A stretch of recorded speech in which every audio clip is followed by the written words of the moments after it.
Hello, hello, everybody. Welcome back to another episode of Cheaper Than Therapy. Today, we are talking to Kelli Moore, and I'm super excited actually to chat with you, Kelli, because, when you reached out, I think your executive assistant reached out to me. I was like, oh, this girl is intriguing. This woman is intriguing. I like the background. You come from kind of the sports TV hosting world, which I actually went to school for the broadcasting shtick myself. And now you've kind of transitioned into more wellness, the podcast world, which Dene and I are in as well, obviously. And so I'm really just, I want to get to know you a little bit better and kind of hear more about your story. So maybe we can start there for our listeners. We usually ask, what was your path or your journey that kind of led you to where you are right now? Yeah. So I was an athlete my whole life. I played volleyball and was recruited and went to USC and was captain of the team, and all in that time knowing I wanted to be in television, which is why I chose USC over other schools, because they had the best broadcasting school in the country. And so I really went for volleyball and for broadcasting and started interning in LA at all the different networks and getting really good experience, and had a really amazing volleyball experience as well. And then 2 years into my time at USC, I got really sick and was bedridden, and no one knew what was wrong with me for about 6 months. I had gone from, at 19 years old, being in the best shape of my life, one of the top players in the country, to I couldn't walk and I was bent over and my leg was dragging behind me and I was in pain from head to toe. I couldn't see straight and it was insane. And I finally received a diagnosis, if you want to call it that. And they said I had fibromyalgia, which was, considered an autoimmune disease. Mm-hmm. Here, take all these pills and you're never going to play again and go on with your life. And I'm just like, okay, I guess that's what we're doing. So took that and was still really sick, really uncomfortable, not, living life or thriving by any means, and was still in college, but wasn't on the team anymore. And so I sort of dove headfirst into sports broadcasting, was hired by ESPN right after I graduated, climbing the ranks in the television world while still being sick. I ended up having chronic illness for about 14 years. Finally got diagnosed around 27 properly from functional medicine doctor and Ayurvedic practitioners that I didn't have fibromyalgia. I had Epstein-Barr virus that had been activated in my body for most of my life after having mono my freshman year at USC, but no one ever did the test for that. And then I had chronic fatigue syndrome, SIBO, leaky gut, all these different things that were contributing to me being super sick. So in a year and a half after working with the right doctors, I got better and haven't had an issue since. And around the same time as that was happening, I started looking at my life and I started putting, the pieces together of I'm having all of these physical manifestations of illness. What's happening in my life that is causing this? Mm-hmm. What is it that's within my body that is causing my body to show so many signs of red flags and illness and disease? And what am I not paying attention to? And my functional medicine doctor really brought that to my attention because I talked to him about my work environment. Working in sports, was one of the only women.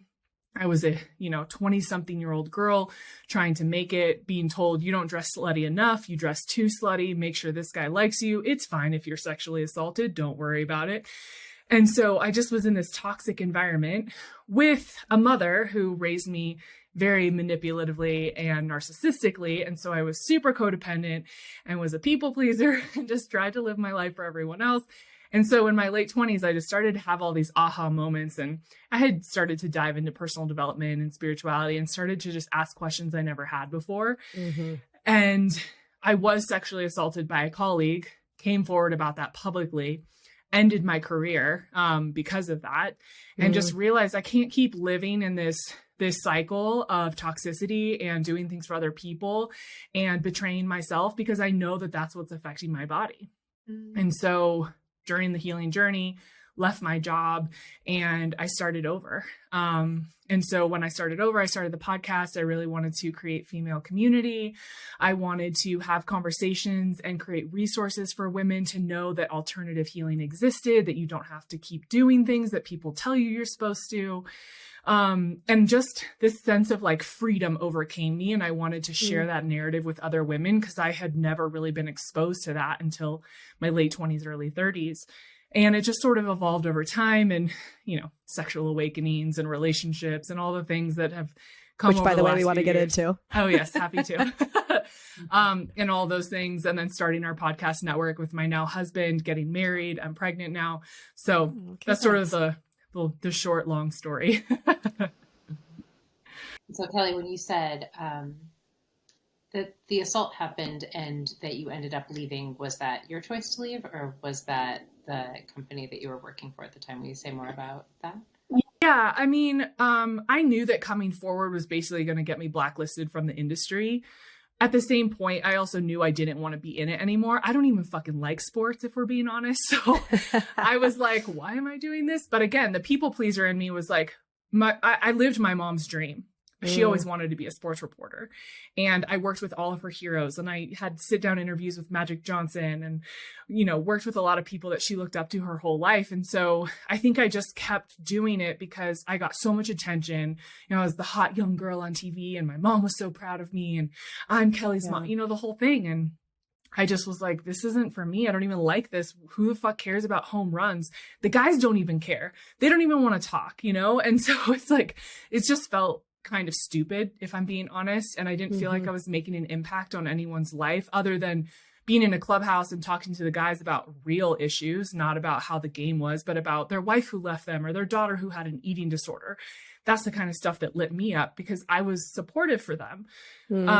So I think it was sort of twofold. I don't think there was any way I was ever going to get hired again. And I also didn't want to get hired again because I realized that my time was definitely up.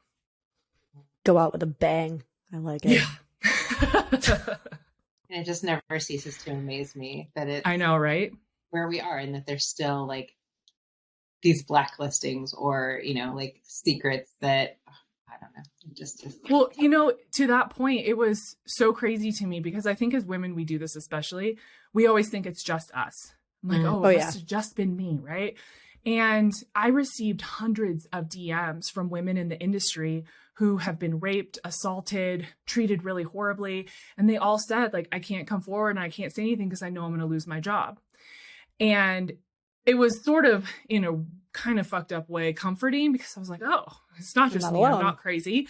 And at the same point, it was the saddest thing ever because I just thought, wow, I saw myself. I burnt my life to the ground so that I could come forward because I couldn't live like this anymore. And how many of those girls and women would just continue to climb the ranks at every network, knowing what they were dealing with from top level management all the way down, and just put up with it because they didn't want to give up their dream career. So I obviously not to the extent or extreme, but I made my way up in advertising. I was in advertising for like 10 years before switching to being a therapist, like it was a quick switch. I realize that word feels a little like that's not how it happened. But there was just in an early 20s, good looking girl, like in that very machismo, very patriarchal men, boys club. And just the number of times I remember looking around and like saying to other women, like, nobody's going to say anything. No one's going to, and I used to get so angry that none of the men, and I guess I would maybe kind of say boys, I guess all of us that were together on the same team, same age in the creative department, like they never stood up for me either. And I think that was actually more upsetting to me than the fact that I would look around at the women and be like, no one else is going to speak up about this. I would look to my friends, my guy friends, and be like, you're not going to step up when you see the creepy president of this part of the company rubbing my shoulders when I'm sitting at the desk and just like straight eyeballing you. And like, you don't say anything, So that was, I think, probably the hardest thing for me in that business was just the feeling of like the lack of support, I suppose, by like my friends. Yeah, because you realize later on, I'm sure after leaving that they were never your friends. You made them look good or you fit a role for them. As soon as I said one word, I think I have one producer and one talent that talk to me still. Every single other person in the business completely stopped talking to me. And I just realized that I was a person of convenience in their life. And it was never deeper than that. And that was a really hard pill to swallow. But it was also such a great sort of moment for me, so telling in that I got to start from scratch and cultivate real relationships after that. And I got to decide what those looked like and what they felt like. And because of what happened, I knew what I would and would not tolerate anymore. And I think when you are a young woman, there's so much you tolerate with men or women. And there's so much toxicity in a variety of ways. It's not just sexually, right? And it's like, I think sometimes it takes a moment like that for that to happen for us to really take a step back and say, what do I want to fill my life with? What will I tolerate? What won't I tolerate? What actually matters to me in friendship and relationships? And would I choose to go that route so I could learn that lesson? Not necessarily, but I am very grateful now because it completely redirected how I go about being in relationship with people professionally, personally, romantically now. And I think that that's something that most people never have the opportunity to reevaluate in their lives. Yeah. It's so interesting, Kelli, as you're talking about it, because I think there's so much, I mean, we all know, like within the ether of like how the feminine is rising, and we're really like having these questions or asking these questions about like, how do we interrupt these patterns? How do we put a stop to these toxic, behaviors that are happening in so many work environments? And I was just thinking as you were talking about the men that were, I thought these were my friends, and then this happens and like nobody says anything or nobody has my back. And I'm always like, I guess because I'm a therapist, I really try to like drop into trying to understand the culture, like how does this happen? And I think there's so much the way that we also demand as a society that men perform masculinity, and that, you hear people talk about this in like police cultures a lot, that if you're the person that says like, hey, this isn't cool, you as well are the person that's like asked by the community, or you're not going to like keep your job. And I just think I don't know how we go about making it safe to be the person that says something, but I think, Vanessa and I talk a lot about how much patriarchy hurts men as well, because it really strips them of their humanity and their ability to be friends with women without objectifying them, or like, see, like this is how we act as a culture. This is what we do to women, and that they have to partake in that. And that really robs them of their humanity as well. I just feel like, yeah. I agree with that. I mean, and I didn't have horrible experiences with every man that I worked with. Don't get me wrong. I had so many incredible male bosses, colleagues, players, PR guys, assistant coaches that just took such good care of me, that treated me like their niece or their sister, that really looked out for me. And I'm so grateful for them. And I think, this is a conversation that my husband and I have a lot about, the idea of toxic masculinity. And I think that there are men that have created toxic masculinity who are pieces of shit at the end of the day. Like, let's just call it what it is. And they've ruined it for good men. And now good men are scared and don't know, like, what's the line? Am I supposed to help? Am I supposed to step in? Am I supposed to, back off and let her, stand up for herself? Like, what do I do? And I think you're right. I think that the patriarchy and this like egoic, archaic male dominant sort of thing has really hurt men in a lot of ways. And it has confused men and women of how are we supposed to be in the world? And I think that at the end of the day, it's the willingness to get uncomfortable and have difficult conversations with yourself and those people around you. Yep. And I don't think most of us from a young age are ever taught how to do that, how to be uncomfortable and be okay with being uncomfortable and standing out and being the weird one who stands up for the kid getting bullied or whatever that is. I think it comes from our parents and their lineage of, they didn't teach us how to do this. And so now it's this really foreign concept. And what am I supposed to do? And so the pendulum swings and men just become these like dicks and, treat people poorly in response to that, rather than really dropping into themselves and saying, what feels right for me in this moment? What feels right for me might be to, stand up for this woman and say, that's not okay. Even if it makes my teammate mad at me, right. I don't care because I'm so rooted in who I am, but they don't even know how to mentally have that conversation. Yeah. And so it just gets bypassed and turns into this toxicity and aggression. And then how do you wrangle that back in with someone who is unaware and emotionally unavailable? Yeah. Yeah. I mean, it's interesting too, because I know for me, like a lot of same with what you just said, like a lot of these guys are all still my really good friends. And what I've kind of watched happen is they've turned into dads. And as they've turned into dads, I've seen a lot of transformation in pretty much all of them, to be honest. in the conversations they're having, in the way they're showing up, whether it's showing up in their own homes or just showing up in social forums, is very different, I think, than when we were like in our 20s, which makes sense, right? I show up very differently than I did in my 20s. I know who I am more now, right? Or at least a little bit more every day. And I do hope that also, I don't know, Dene and I talk about this a lot, about how do I articulate this? Like, I want to also provide a platform or a space for them, these kind of guys, to come to me and have these kind of hard conversations, and not, like you said, it's like that confusion of like, how do I do it right? How do I not do it right? How do I show up? And by being somebody I hope is like safe enough to talk about this stuff with, they'll be able to have a little bit more of that awareness, or find that voice, or find that inner knowing, because a lot of them don't have spaces that they can be really real and have these conversations, right? Like my partner and I just led a couples retreat this past weekend, and three of the couples that were there,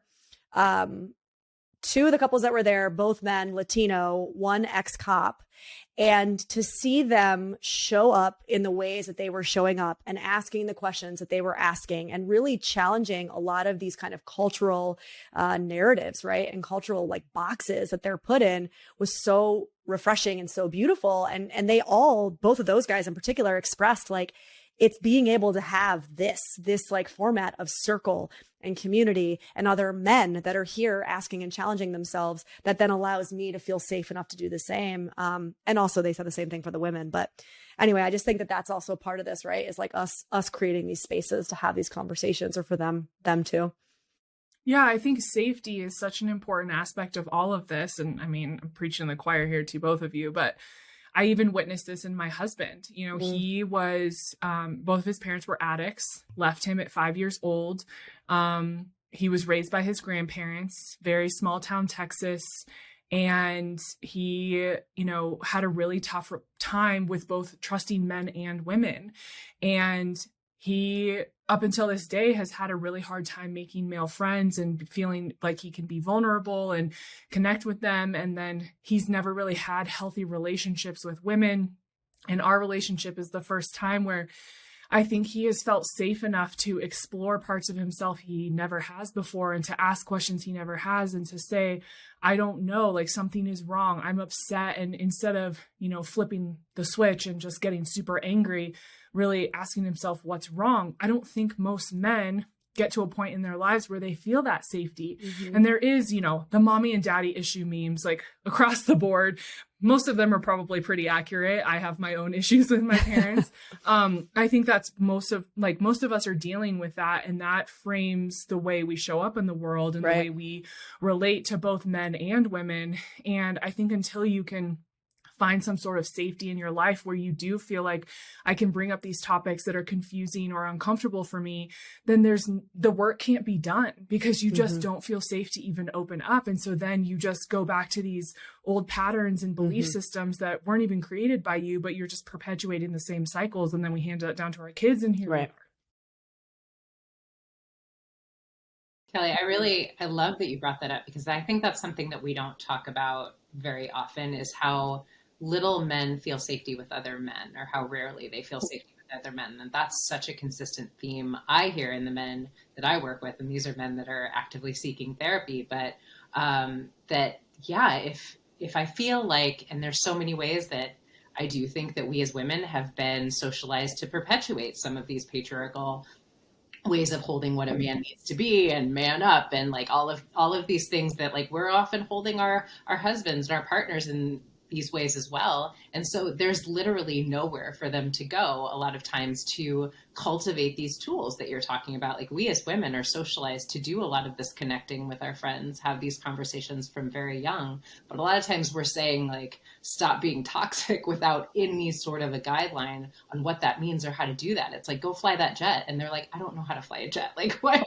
Stop demanding that I fly a jet. And it's literally what we're asking them to do after a lifetime of being told that they're not allowed to be. Well, and then they start to fly the jet, and then we critique the way that they fly the jet.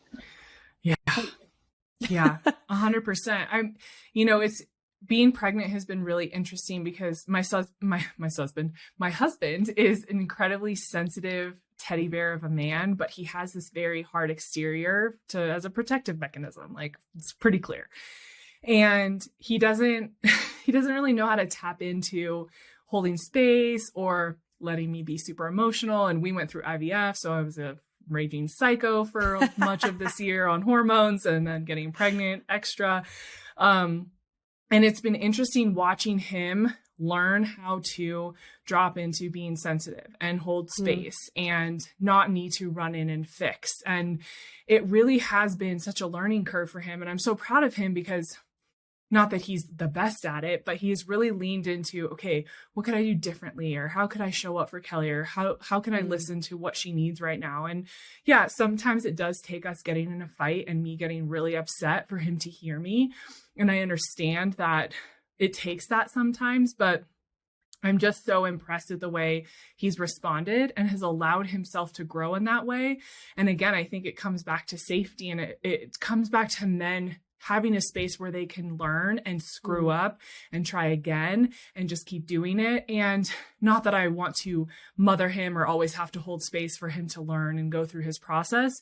But I do think that that's really important, especially knowing that he didn't have strong, mother figure as a young child, that I sort of get to play that role for him too, just like he gets to play the role of parenting for me when I turn into a little girl and I'm freaking out, and he gets to hold the space for me to process whatever I'm going through. It's like, how can we really allow our partners to be seen and held and heard, maybe for the first time in their lives, so that they can in turn learn how to reciprocate that? Because I think at the end of the day, and maybe you two have a different perspective, but I think we're all just like wounded little kids running around in adult bodies, still trying to figure it out. And if we don't have someone that we can turn to help us navigate that, whether it's a therapist, a partner, a friend, whatever, then we just keep doing the same old thing. And I like to think that if we're going to change these patterns and break these, ancestral cycles, that we have to show up for that with each other in order to do that, especially as a baby is literally growing in my body, saying, no, we're not going to keep doing this. I love that. And I think another element that you spoke to that's important is it just can't be us in the silo of our partnership, because then I think it is too much, and they do start to feel like really parent-child dynamics, which, and we're going to get into like some of the other, like the erotic other of our partner, which when I work with couples, what I see so much is like, yes, we're doing a lot of this reparenting work for our partner, but that has consequences too. And I think men need community. They need other men that they can have actual conversations with about like, no, but how are you doing really? And I think that we used to be more collectivist societies where we held space for that. And it wasn't just us in our little nuclear family box system, depending on just this other person. But I think it's not enough. Like, we need more people in our lives that we really tell the truth about what's happening in our internal spaces. Yeah, I love that. Let me ask you, Kelli, to kind of shift. So I do want to talk a little bit about, I guess this is kind of your baby before your baby, but the podcast network that you started, was this kind of, I guess, the podcast, and then it turned into the podcast network, right? And then your podcast, you kind of decided to stop. I'm assuming to put more energy and effort into maybe the network, right? So how did this baby kind of come to be? Because you were doing your own thing and you were doing pretty good at it.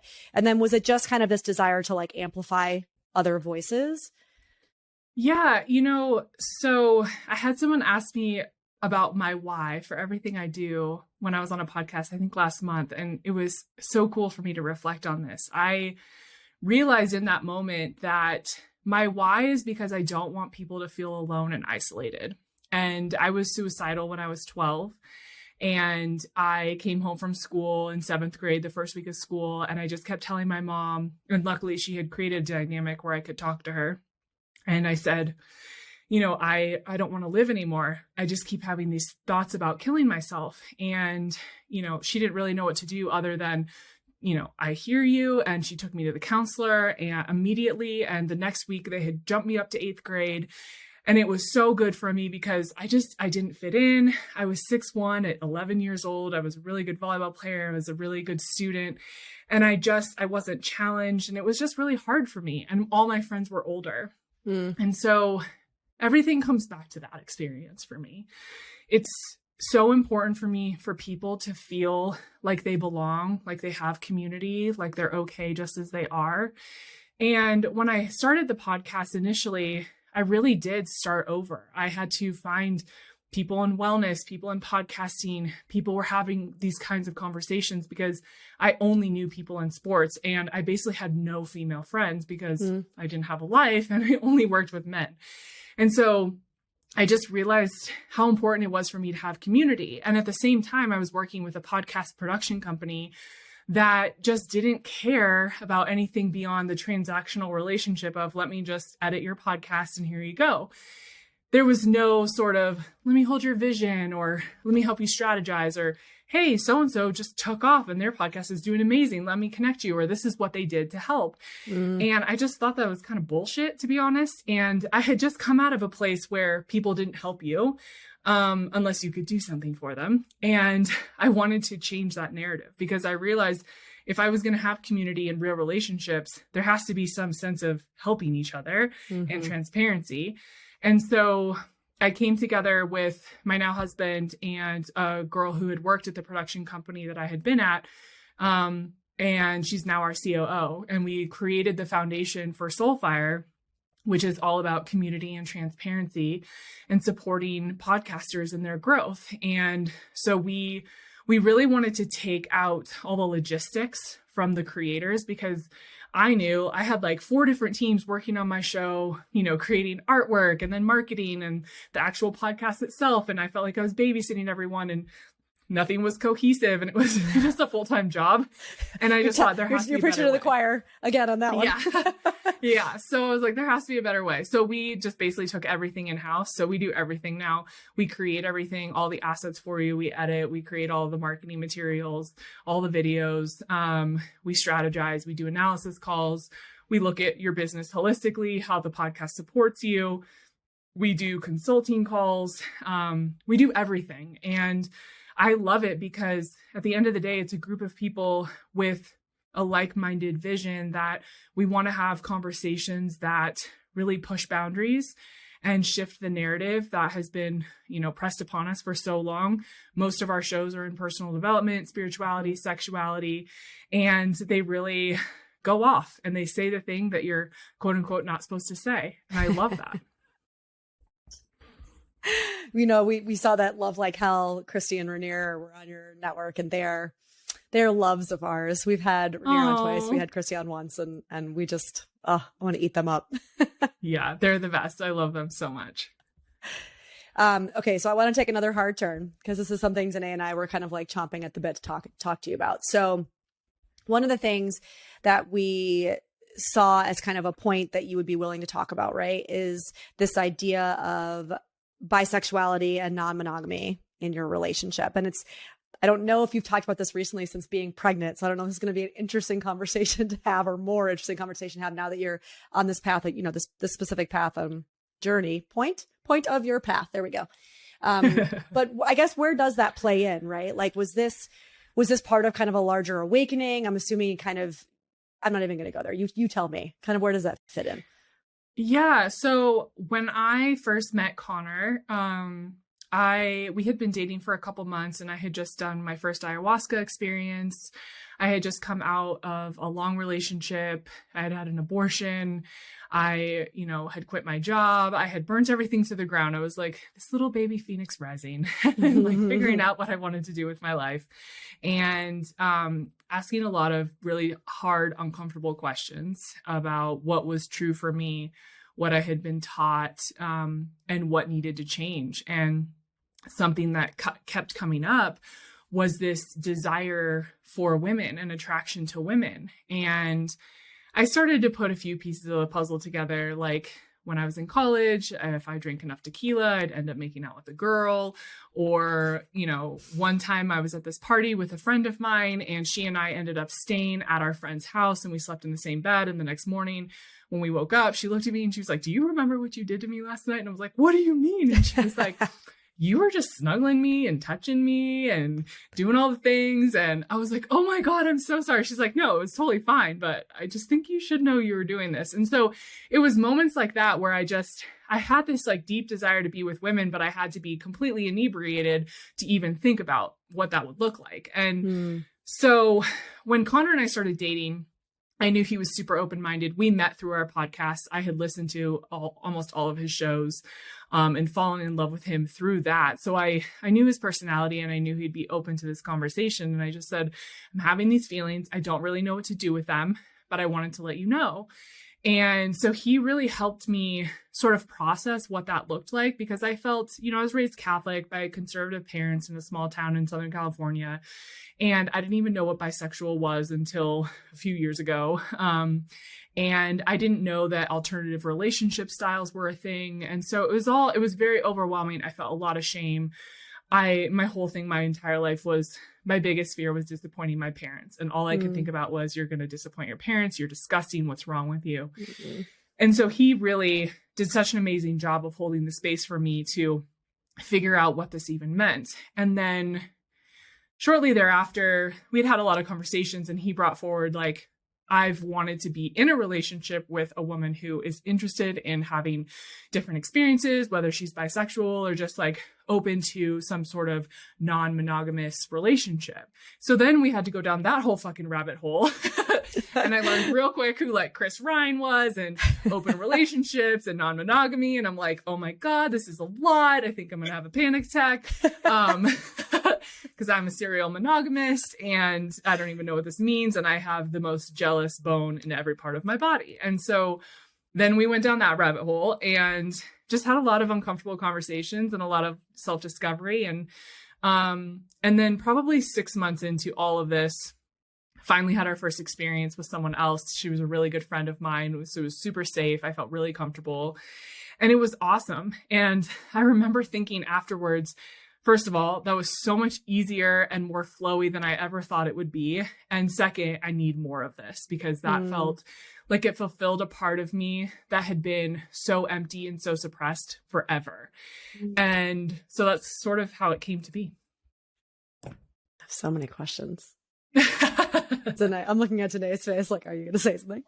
I'm just loving it. I mean, I think, and I don't know. I think there's so many, I mean, again, coming back to what is suppressed often within us as women, I think whatever that looks like in terms of our sexuality and the exploration of what is true for us, it's just such a consistent theme. And I feel like there's so much about the puritanical nature of our society in general that, I mean, oh my God, like the resistance to exploring our sensuality is just like such a consistent, like, that I find clients won't even go there with themselves and within the conversation. There's so much resistance. It's like, I don't want to, I'm looking for another word other than brainwashing, but it really is to a certain extent. Like, we are brainwashed to feel like there is shame around being sexual beings, which we are. There was something when you said, like, I just felt like this like flow of like, I want more of this. I was just so in my body, like, yes, that's literally what it feels like when you realize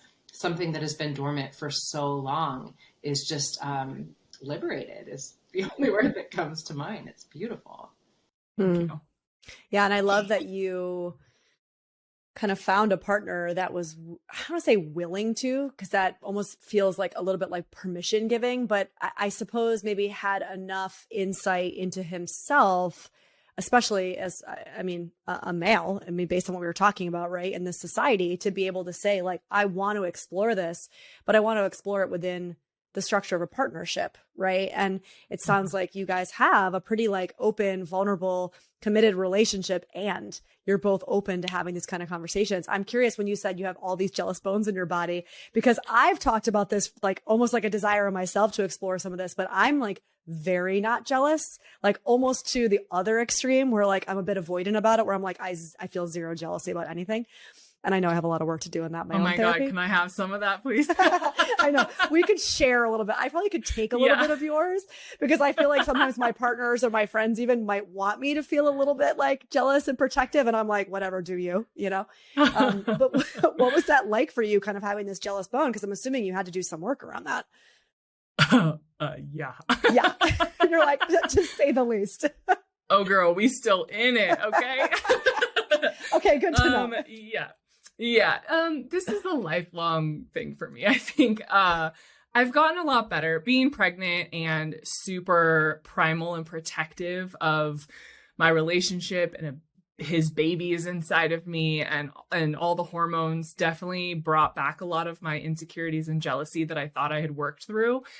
But I'd also like to give myself a little grace there, knowing that this is like a very specific experience that does that. And I think that it's totally normal.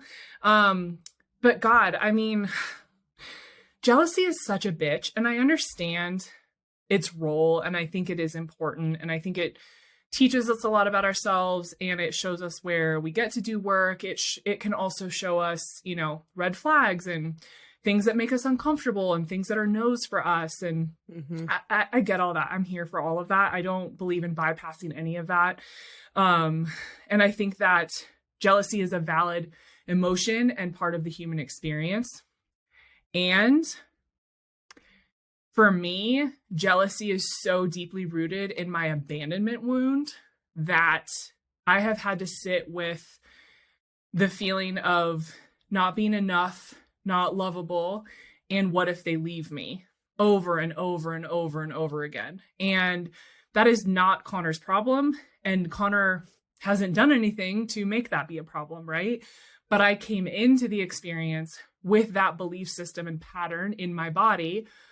And so much of my practice has been, when I'm uncomfortable and jealous, asking myself why I'm uncomfortable and jealous. And sometimes it's because I don't feel like my needs are being met by him in a one-on-one monogamous relationship level.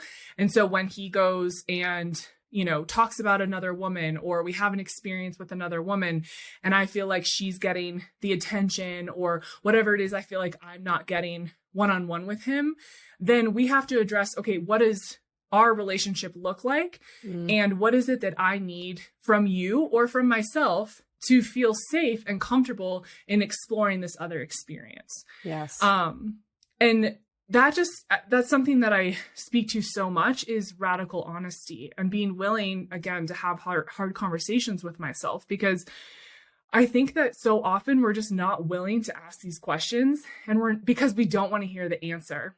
We don't want to or know how to take responsibility for ourselves and our experiences. So we're constantly projecting on other people. Oh, he did this to me. He made me feel like this. Well, actually, there's something going on in my body, and he may be making it worse, or he may be triggering it within me, but he has nothing to do with what happened to me when I was 7, or the emotional unavailability of my parents. Like, that's not Connor's fault.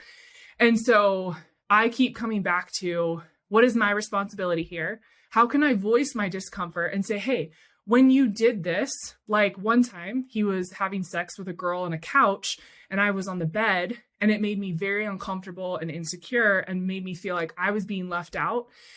And I told him after, I don't like when you're both not looking at me. It makes me feel left out, and it's really triggering for me. Can we not do that again until I feel more comfortable? And he totally was like, I get that. That makes so much sense. So we didn't do that again for like a long time. And now I'm fine with it. But it's little moments like that where I take responsibility for my experience. I say, I'm feeling insecure or left out, or this hurt my feelings because XYZ. And I understand that this isn't necessarily your fault, but what you did made me feel this way. So could we maybe take a step back from that thing, so that I can sort of work through that and have more time and not feel like I'm being pushed beyond my limits. And then we can revisit that down the line. And that's been probably the healthiest and best way we've been able to navigate it. And it doesn't always look that beautiful and amazing, but that's the best case scenario. I love it. Oh, thanks. Also, God, it's so fascinating because I feel like as I work with couples, I'm so often like, I really believe that we are meant to shift out of some of these codependent ownership templates that we've all been raised with, and that you do not have ownership over any other sovereign being. And yet, like when it comes to me and how I feel in relationships, I'm sort of the opposite of Vanessa. I'm very much like, I could feel the activation in my body. As you were sort of like describing the couch scenario, I was like, yeah. I can see your body language getting uncomfortable, by the way. Dene, you have no poker face. I just want to put that out there. For those listening, she is squirming and slightly sweating. Like, you are judging me. I'm like, I'm not judging you. Oh my God. But yeah, it's fascinating. And I think the inquiry that you're talking about is so important because there's something about, would you be willing to hold space for what is coming up for me versus like, you did this thing. Yeah. You are responsible for how I'm feeling. Yeah, it feels like the precipice of something that we are, I believe, collectively expanding into. Thank you for being a pioneer, Kelli. You're welcome. Did you sign up knowing you were a pioneer? It's so funny because I think I'm such a hot mess with all this. And Connor and I were interviewed for this polyamorous show, I don't know, like 3 weeks ago. And we were in the kitchen like an hour before. And he's like, I don't know why they fucking want to talk to us. And I was like, what do you mean? And he goes, we don't even do anything. We've barely done anything in a year. Like, you have been so insecure and upset about all of this stuff. When I was first doing IVF, I came to him and I was like, you made me do this. I don't even like women. Like, you manipulated me. It was a whole thing, right? And he's like, I don't know why anyone thinks that we have the right to talk about this. And so it's so funny because I get where he's coming from, right? Like we've definitely had a lot of scenarios that did not go well, and we've been on totally different pages. And then going through IVF and getting pregnant has thrown a ginormous wrench in the whole thing.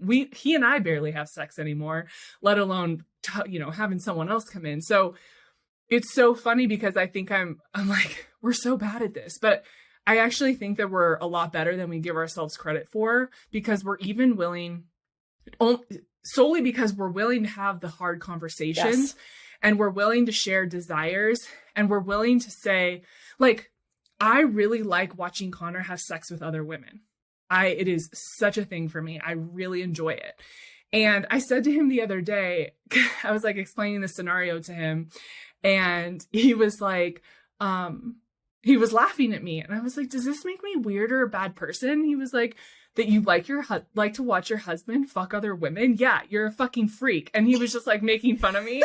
I'm red and sweaty now. And we were just laughing, and I was like, I love that I could just casually tell him about this thing that I've been thinking about. And we just laughed about it. And it wasn't like, you're gross, you're wrong. He's like, yeah, you're a fucking freak. It's amazing, And so I think just the ability to be honest is such a big part of this. Whether or not you ever did anything, or whether or not it worked out or not, I just feel like I can say the crazy thing that I'm like, this kind of turned me on. And he's totally going to accept it and say, okay, does it happen? Maybe or maybe not. Maybe in the moment I don't like it. That's happened too. But at least I got to verbalize myself and feel free in that experience. I'm obsessed. I know, me too. Really am, because I just think so often there's so little intimacy, really. Yes, true intimacy. I feel like this is intimacy, and it's not. It's enmeshment or codependency or attachment, right? Mm-hmm. Or attempting to maintain attachment. And what you're describing is, to me, what actual intimacy looks like. And no, nobody's going to do intimacy perfect. And no, we're going to like always feel a little bit activated throughout our lives. That's what we came here for. But also, you guys are in it, and you're really holding space for one another to have those honest conversations. Like, it's beautiful. Yeah. And I think for us too, like Connor and I are both extremely codependent, and we have a very codependent relationship when we know that. And COVID made it way worse for sure. We work together. We're best friends. We work from home. We love to do adventures together, all these things. So like the way we live our lives creates a lot of codependency. And I think that that's why this is such a big part of our relationship. And even just being able to talk about it while I'm pregnant and we're not actually engaging with other people is because we have very different ways of going about life. We have very different interests in other people and who he's attracted to versus who I'm attracted to. And I think it allows us to maintain some sort of sovereignty and self-exploration and curiosity within the confines of a relationship. Mm-hmm. And we both very much want to be married and want to be together and don't plan on having separate partners or anything like that. And so it's like, how can we, within the boundaries of our relationship and respecting each other and knowing we're best friends and do everything together, how can we also have this other part of us that really feels separate and different, and where we can be honest about, hey, I'm like really attracted to this woman. You know, I was thinking about doing this with her, whatever it is. And him saying, yeah, that's super hot. And then it enhances our sex life when we're alone. Yes. So I think that it's also us being aware of our codependency and how we keep feeding that fire is how can we also create a fire over here that feels like it's making our relationship better. And we're also getting to maintain our sovereignty and not just, you know, that deep enmeshment that I think both of us definitely go back to that pattern. Also, I want to challenge that you guys are so please, because I think you're doing a lot of work to regulate your own nervous system, and that, you know, you're taking responsibility for the inquiry, which to me is the work of interdependence. And totally. Yeah, like you guys, it sounds like you have a beautiful best friend in your partner, but I don't think that's necessarily codependent, right? Like, really? Oh my God, tell me more. I love it. Yeah, codependency is not like we're together all the time. And I hear you as someone who's taking a lot of personal responsibility for doing that for yourself. So I just want to name what Kelli is describing is not what is codependency. It's having a really like solid best friend in your partner. I think that's beautiful. I don't Thank you. That, I feel so much more evolved than when we started this conversation. Yeah, you know, I think Therapist that's a really stamp of approval. A really good point, Dene. I think that, I mean, look, this is part of what Dene and I talk about all the time is like, there is a lot of like, I don't know if it's like misunderstanding or just the way that we think about codependency in this culture. And I think really so much of it boils down to, it's not necessarily that like you guys are together all the time or you have all these overlaps or all of these shared whatever points in your life. It's really more about, to Dene's point, are you actually taking responsibility for yourself, your own emotions, your own emotional regulation? Are you outsourcing it? Are you blaming somebody else for it? Right. And so, you know, the way that I always say it, it's like the simplest way that I can describe codependency is, if you're good, I'm good. If you're not good, I'm not good. Mm-hmm. Right. And so if you find that to be your pattern, that the only way that you can be good is if this other person is good, there's some codependency there that has to be looked at. Right. But now, of course, we're going to feel like if my partner's not good, of course, I'm going to be like, oh my God, I can feel that what's wrong, but I don't take responsibility for that. I don't also go down with him, right? And he doesn't put the responsibility on me to fix it either. That is the work of interdependence, right? And so what you're speaking to, at least from our perspective, we're not in your relationship, feels, to Dene's point, a lot more like working towards interdependence than it actually does codependency. So therapist stamp of approval for sure. Thank you so much.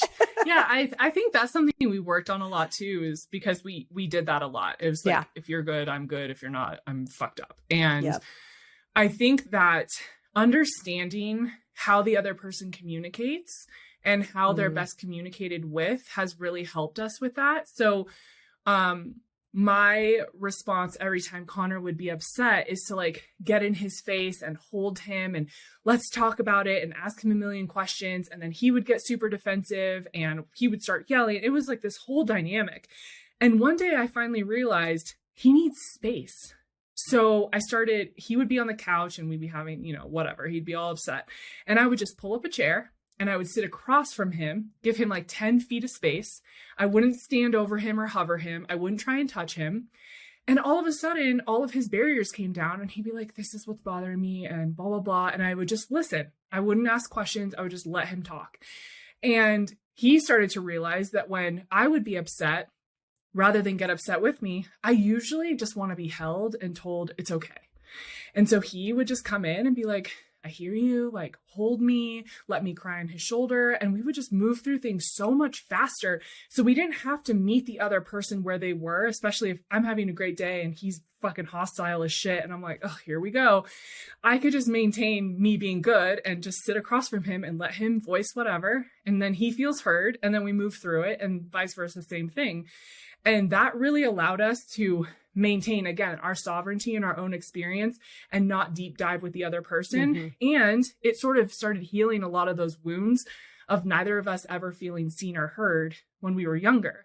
So then it created more safety in the relationship, which then I think in turn created our ability to have more of these conversations and share our desires and feel like I can say the crazy thing and you're not going to walk away. Yeah. Yeah.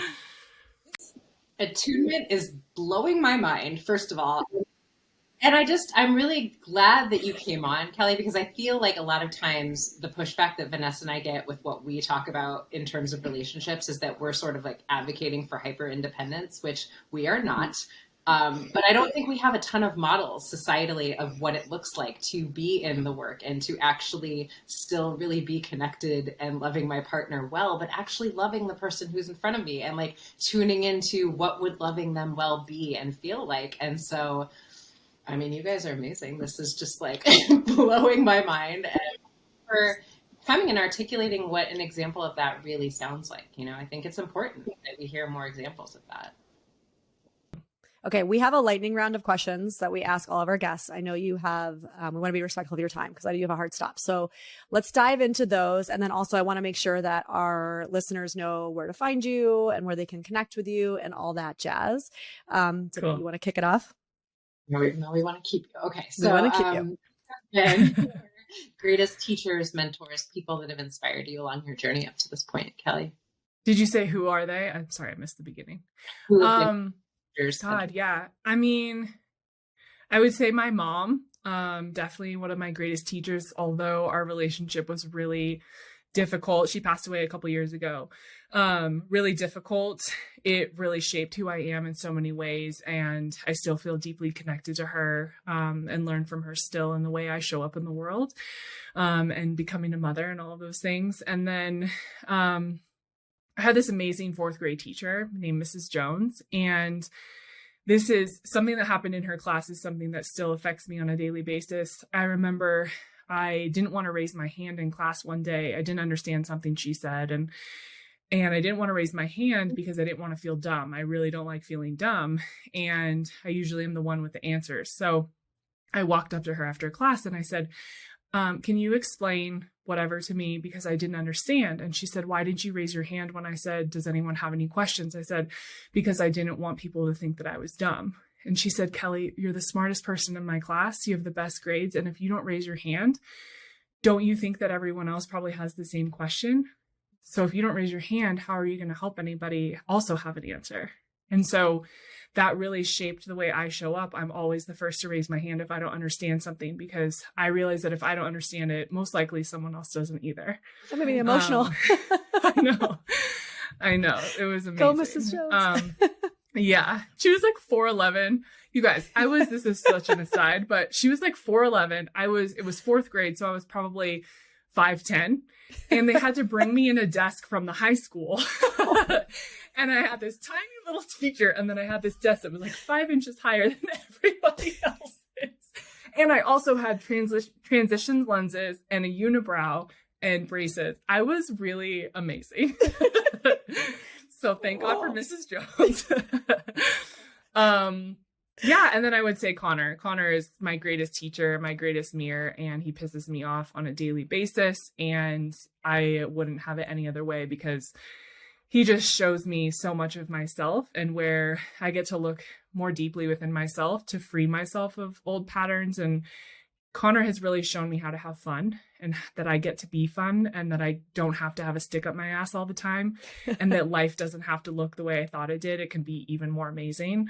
So yeah, I think he's definitely my greatest teacher in this iteration of life. I love it. So this idea of flow, right? So when you're in that state of like, you can blink your eyes and 6 hours goes by, what are you doing when you find yourself in flow? Oh gosh. I'm either in nature, walking with the dogs, hiking, on mushrooms, just really present, and really grounded. And I also find myself in that state in the mornings now. I carve out about 2 hours every morning. I'm up around 5 with the dogs. And we just sit on the couch and I have my coffee and I read or I journal or I just look outside. We're lucky to live on a mountain, so I have a really nice view and scenery here. And I just find myself all of a sudden hours have passed and I've just been so present and so calm. So those are probably the two biggest areas of flow for me. We'll have to have you back once you have a baby and I'll ask you about your mornings again. It's been one of my greatest struggles about coming home. You're like excited. I'm sure. And Kelli, what breaks your heart? What breaks my heart is when people feel alone. And like they have nowhere to turn. There was last week, this bakery that we go to about 20 minutes from here, we found out the owner killed himself. And he has 3 young kids and a wife, and he's so beloved in the community. And I never met him. I don't know him personally or his family. I just love their bread. But I've just watched the outpouring of love and support for this man and how many lives he's changed. And I just kept thinking it really fucked me up. And I was just like, it makes me so sad and it breaks my heart to think this man took his own life and I don't know why. But he was so loved, and it seemed like there were so many places he could have turned for help and support. And it's like the outpouring of love is amazing, and yet he's not here to experience it. And where is this when we're alive? Yes. You know, I feel that with my community and my closest friends. I know I can turn to them, and I have in really dark moments. And they build me up and they support me and they cheer me on and they remind me of who I am, even when I'm questioning everything. And as someone who is sat with, I don't want to be here anymore, life is too hard, I just keep thinking, how can we create more of a dynamic when people are alive where they do feel cheered on and loved and supported this powerfully that they think, I want to be here and I want to fight for this. And yeah, it makes me really sad. So beautiful. Okay. Last question. What is your favorite food? I know it's a doozy. Oh, my mom's chicken tacos. I'm half Mexican and she was the best cook and her chicken tacos were just to die for. So I miss them deeply. My brother actually makes them pretty well. So he's coming for Christmas and I might make him whip them up because damn, they're good. You're like, make a pregnant lady some chicken tacos. Exactly. Well, okay, Kelli, tell our listeners where they can find you and connect with you more. Yeah, on Instagram, I'm at Kelli T. Moore, Soulfire Productions Co. And then the website is soulfireproductionsco.com and kellimoore.co. I'm just going to second Mrs. Jones. You are such an unbelievably wise, inspiring, incredible woman. Such a pleasure to meet you, Kelli. Truly. Thanks for coming. Thank you both so much. Thank you. I really appreciate it. Thank you so much, Kelli.